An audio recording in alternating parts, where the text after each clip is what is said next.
Welcome back to episode 4 of the Produce Common Sense podcast.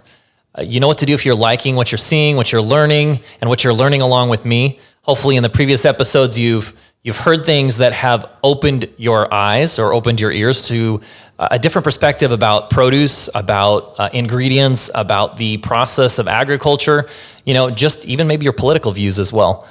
And if you have, please subscribe and follow along so you can see the next episode. This is going to be episode 4. We've got Scot Schwab, who I've known for, I think, 3 years at least now, who's here with us. I'm going to let him introduce himself and give a little bit of his background and I guess how he ended up sitting next to me.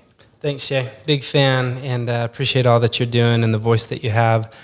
For me, I grew up in a small Idaho town, very passionate about farming, very passionate about agriculture.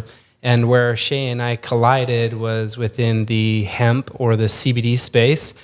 We launched a company in 2019 called Mett and Mett Naturals, ultimately trying to connect all of the dots between agriculture or ag tech for us and the end result or the consumer in an e-commerce platform. So happy to be here today. Love what you're doing. Yeah, thank you. It's been an interesting process, especially the hemp. So we'll talk about that for a second. Yeah. Because I think certainly for both of us, I don't think at all like we expected it was going to be. Absolutely not. I mean, you come in and you are trusting in experts or so-called experts who give you their opinion and the way that it should be. But we learned over the process of about 12 months, 18 months, that the experts were here on the farm. It was right. You guys as the farmers, wherein we were both relying on a third-party company that, was supposed to be able to do all things. But, ultimately, I think we're in a good spot now in a rebuilding type of a scenario. But, man, it's been rough. Yeah, it's been a learning process. I think a lot of you don't know that we are hemp growers. I don't talk a lot about it. I did, and it's been a frustrating, challenging, angering, every emotion on the spectrum process. So I haven't talked a lot about it. I like to, highlight the successes more than I do the failures. Not that this is an absolute failure, but it certainly is not like a home run at this point, and we still are learning so many things.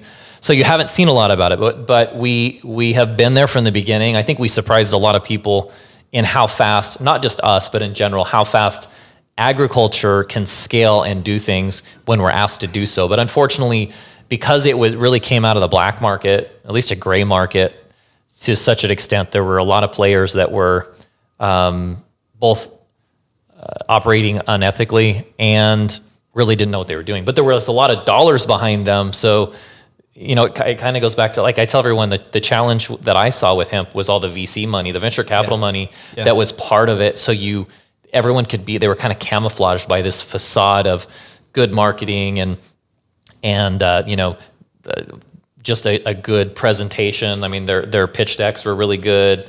Everything seemed to make sense. It just was when you got farther down the line, you're like, well, that piece is missing and this piece is missing and that piece is missing, but you didn't know it until you were way down the path. Yeah, I mean, you're exactly right. When the Farm Bill passed, everybody rushed in and wanted to be a part of this gold mine.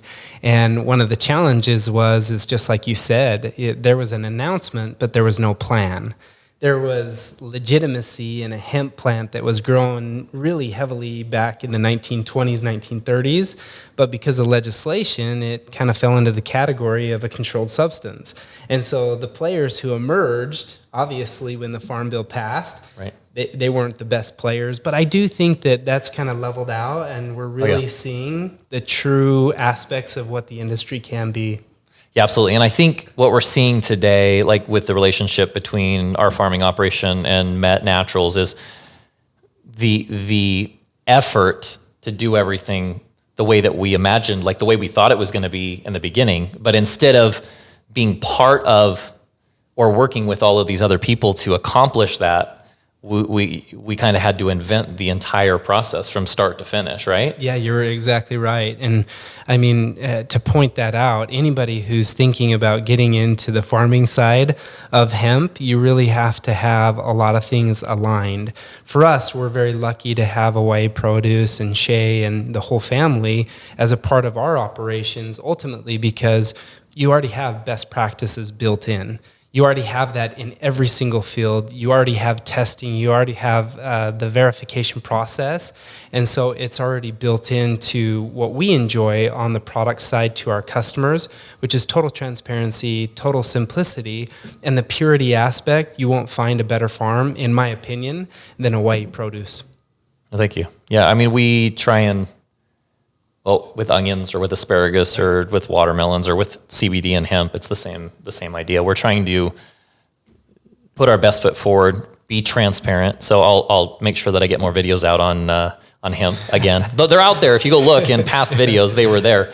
But try and have that transparency there so you understand what the processes are and what we're doing and why we're doing it.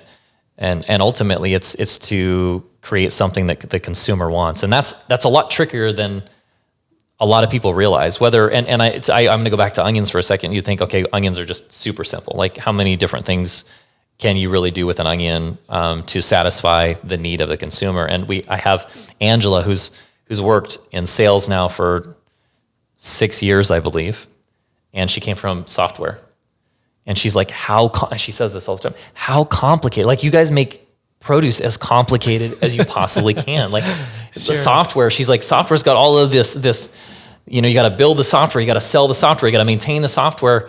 And she's like, this is just so much harder. And we don't try and make things complicated, but we're always trying to stand out in one way or another so that we can be profitable. Being profitable within agriculture is much more challenging than what any of us would like it to be, than anyone likes to admit. It's really intensively capital intense and requires lots of infrastructure to be able to do what we do, and the hemp is included in that. Like, that's part of the infrastructure. We've been able to repurpose a lot of our old infrastructure, and old 2007 build, but repurpose a lot of the infrastructure to utilize it in a way that is definitely not available to most hemp producers or hemp growers. Yeah, and you're exactly right. I mean, for all the tech lovers out there, I mean, I came from the ed tech space, and one of the things that was most fascinating to me is the quality down to the square foot, which is what Hawaii Produce has always done. Is they know exactly where things are coming from. They have batch IDs. And so for us, when we're introducing a new product or a product that has once been around but now is kind of somewhat fresh and new, again, it goes back to best practices and how you guys have complete clarity. And the way that you've opened up all of our eyes, consumers, from how you store onions, how you prepare onions, the various types of angles and views and pictures every onion gets as it comes through the line, that's incredible to me. Right. And I'm familiar with farm work and how it's stored. I mean, more on the potato side, russet side. Right. But I love what you guys do, and seeing is believing, because you'd be blown away being here on the farm with all of the facilitation and the storage. Because what people don't understand is that if you can't store it, you're going to lose your crop. And right. So love, again, the light that you're shining on agriculture. And I think that more people need to subscribe. So subscribe to Shays, there we go. Nice Shays pitch. Podcast. What do you think is, from your perspective, so you grew up in ag, you've been in the city though, like urban-based, I'm going to say, for the last 15, 20 years? Yeah. So what do you think is the single largest misconception that someone from the city has about agriculture and farming in general? It probably could be summarized by what Cuomo said. Throw some seeds in the ground, and that's what you're going to get a plant. How hard can it be? Right. Ultimately, that is the most misaligned statement I've ever seen or heard, because there's all of the prep work, and the prep work can't happen right before planting. The prep work is done months in advance, and then you're watching the pH levels, you're watching the nutrients, you're watching to make sure that field actually is going to embrace the product or, the produce that you're going to put into it. Ultimately, it is such a calculated process, and you don't control most of it, because that's Mother Nature. Yeah, exactly. Right. So, we say we can control 20% of the process, water, inputs, fertility, but 80% of our results are based on Mother Nature. Yeah, exactly. And I think that's a good summation of just the type of business that we're in. So when we have an opportunity to, sell an item at a significant margin, which doesn't happen very often, but when we do, we're like, yeah, we got to capture that, because so many times the opposite's true. And we might get a perfect crop, get it all the way, to the store and be losing 50 cents or $1 or $2 per unit, because, it's a true supply and demand, capitalistic, real process that, isn't subsidized or controlled, artificially in any way when you're talking about fresh produce. Yeah. And a lot of people, in fact, if I'm digressing, but if you look at like in a lot of economy, 101, 201, 301 type of classes, they like to study onions in particular because of the volatility within the onion market and the fact that it's a true, market economy where you can watch the process and watch like what happens when you oversupply the market. Yeah. It's kind of interesting. Yeah. Well, and I would say too, I mean, the more data that we can find that helps us to be able to really explore the right types of crops, the right timing. There's a cadence, and you know this better than I do in farming, that is, you need to put nutrients back into the ground. And what we found is hemp is a great rotational crop because of the nutrients that it replenishes into the ground, but the oxygen that it puts up into the air. And so if we get the right size of how much to grow, because again, we probably grew too much year one, right? But at the same time, like what we found is that there's so many opportunities to be able to replenish the earth and to be able to grow sustainability in forms of textiles, in forms of construction material. So there's a future there. We've just got to get the downline a little bit more. Yeah, that part, it's just the development of what the products, because there was a lot of hype initially about everything. It's going to be used for plastics. It's going to be used for wood fiber. It's going to be used for, cabinets, flooring, everything. And I think there's still lots of potential that's still being developed. It's just a lot slower. And partially because of so many bad players in the industry, it actually, instead of, kind of ramping up and continuing to gain momentum, I think it kind of was a bubble and it burst. Yeah. Or it fell off a cliff, to follow the same analogy. And people are slowly, using their pickaxes and ropes to climb their way back up to get out of that hole that was created by so many bad players, because it's still a viable, valuable, useful crop. Yeah. It's just going to take a lot longer to get there than anybody imagined.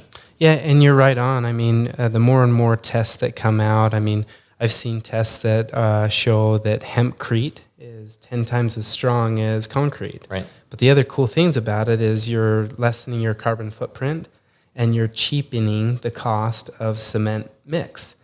And so if we can find higher tensile strength, and we're finding overall strength being increased by PSI, in my mind, it's a no-brainer. So we should be growing to that, but give us the specifications of what these mixing plants are going to buy. Right. So they're putting it in like fiber, almost like they do glass. Fiberglass. Okay, interesting. And the same thing goes with, we've been experimenting with a couple of MDF products, right?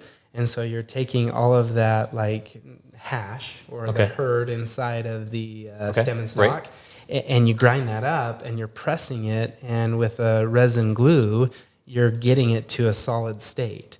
There's more testing that needs to happen there. I did a OSB process. Almost took off my finger, but I was That's proof of it. I was putting these it on a table saw, and I just got too close. It nicked it, but luckily it kept my finger.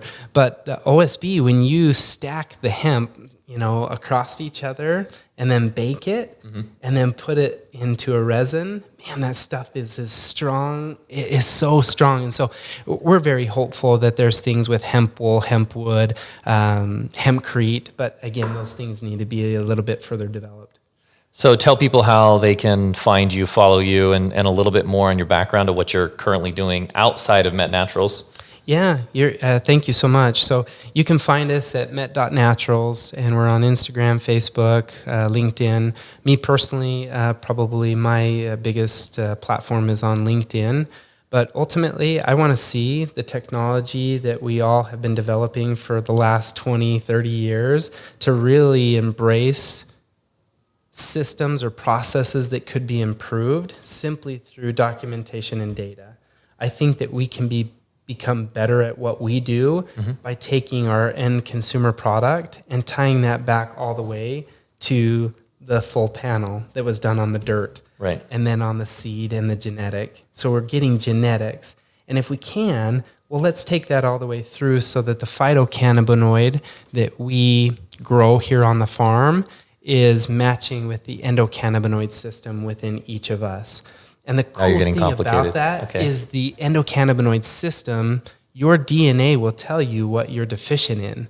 And that's where we're going, is totally embracing technology and saying, let's do a saliva test and get the DNA from what you individually need or your endocannabinoid system needs. So that's where we're going with the technology, but it all starts on the farm. And so what was your passion and like, how did you get so passionate about this? Because this isn't in your background. It's not what you were doing. So yeah, so technology's always been a love of mine, and the delivery of education for people that may not necessarily fall into a traditional market or a traditional pathway.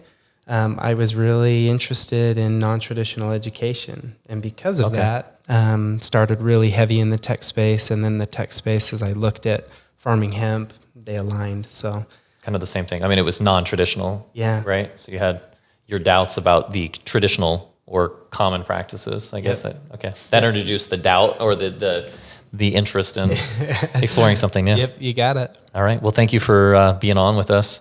Thanks. And if you guys want to find Scot or Mett Naturals, you know where to do that. If you want some Mett Natural products, we'll have that shortly on the website with an affiliate link, so you can get on there and get a 10% discount. We get requests all the time for, especially on my social channels, where people are like, "Hey, how can we get your onions?" Well, it's pretty hard to ship an onion across the country, but in the case of a CBD product, medicine, creams, tinctures, etc., it is something that we can do. So if you're interested in seeing a product that came from our farm and something that we've been involved with start to finish, this will be a way to do it. And I hope you learned something along with me. Again, that's always my goal, is for us to learn together, and I'll catch you next time. Thanks.